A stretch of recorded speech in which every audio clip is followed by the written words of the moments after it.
What the lawyer for former Kent County Commissioner Gary Rolls plans to use as a defense if that case goes to trial.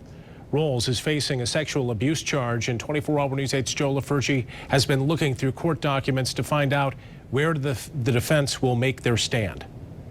The trial was supposed to begin Monday, but it has been adjourned until late June. One reason, court documents indicate the two sides are talking settlement.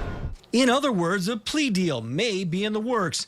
If the case does go to trial, court documents, specifically this response filed by defense attorney Jeffrey O'Hara, indicate he'll try to show the woman who claims Rolls molested her from the time she was 9 until she became an adult has perjured herself several times.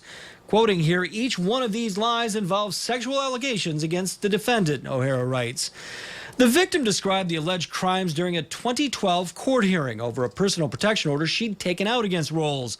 Among the claims that Rolls had given the now 30-year-old alleged victim pictures of vaginal mutilations when she was just 12, and that she had carried them in her purse since 1996.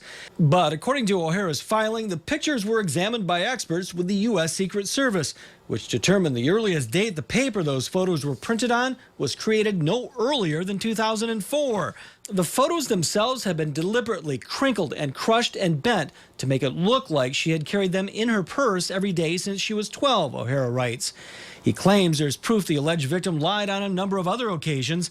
Court records also reveal Rolls and the alleged victim did have sex, but she was over the age of consent. It's not clear what, if anything, these latest revelations have to do with the potential settlement. State police claim there may have been additional evidence. Nude pictures Rolls allegedly took of the girl when she was 15, stored on an iPad. The iPad and other computer equipment was confiscated during a search of Rolls' Ada Township home, but the iPad was erased remotely when state police computer experts turned it on. Now, O'Hara also writes that Rolls passed 2 polygraph tests. Now, those tests are not admissible in court, but they can be used as a way to try to convince a prosecutor of someone's innocence before the trial starts. Right now, the trial here is rescheduled for June 30th. In Grand Rapids, Joe LaFurgey, 24 Hour News 8.